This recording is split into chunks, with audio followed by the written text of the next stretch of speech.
I want to watch the news. Are you making headway at least? This is the news.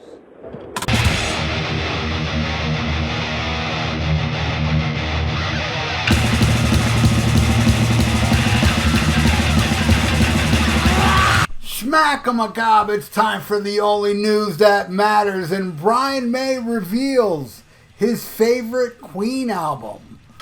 Somebody asked Brian May that if he agrees that Sheer Heart Attacks is Queen's greatest album, and if not, which do you consider to be the best? The guitarist replied, it was a breakthrough in terms of getting out there, but I don't know if Sheer Heart Attack is the greatest Queen album. My favorite, strangely enough, is probably the last one, Made in Heaven, which we completed after Freddie was gone. It got so much depth in it, so much spiritual content and emotion, because we were working with Freddie's voice when Freddie was no longer here. It actually took us a couple of years to get to the point where we could do it because we were grieving. Roger and I went out and did our tours and pretended Queen hadn't existed. Then suddenly we looked at it all in this embryonic material and thought, this album's crying out to be made. It was a labor of love, but I find that I can listen to it with a great feeling of peace now.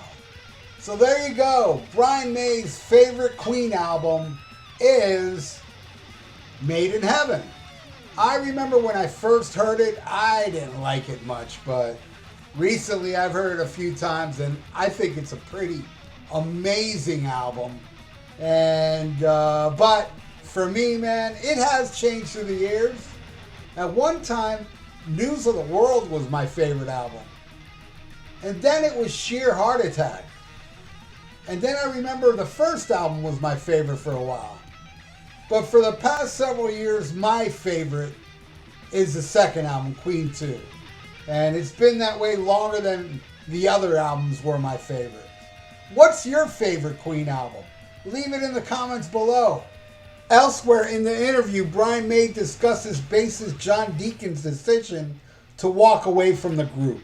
He said, all I can say is that historically, John was quite sensitive to stress. We found it hard losing Freddie, but I think John particularly struggled. I don't think that I could go into much more detail. We have to respect the fact that John needs his privacy now, but he's still part of the machinery of the band. If we have any major decision business-wise, it always runs past John. It doesn't mean he talks to us. Generally, he doesn't, but he will communicate in some way. He's still very much part of Queen. John Deacon's not in the band because it's just not Queen without Freddie Mercury. You know, I never got to see Queen. I mean, I did go see Queen with Adam Lambert, which is not Queen. Yes, Adam Lambert has a great voice and all, but honestly, the guy made me cringe with his stage presence. Not good. Best part of the show is when Freddie Mercury came on the screen during Love of My Life. That was gorgeous. Just Brian May and Freddie. And the only reason I went to that concert is because I never got to see Brian May live or Roger Taylor live. So at least I got that done. But looks like I will never see John Deacon live. And that's okay because it's not Queen. I didn't see Queen. I saw Brian May, Roger Taylor, and a tribute show. And yes, Adam Lambert has a nice voice. But I cannot watch the guy on stage. He was just cringy for me. I did not like it. It was like watching Paul Stanley say something before they played Love Gun in the 80s. Very cringeworthy.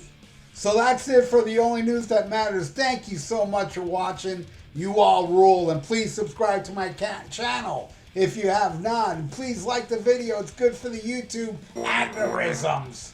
And press the little notification bell. Thank you again, everybody. Stay frosty. Listen to Black Sabbath.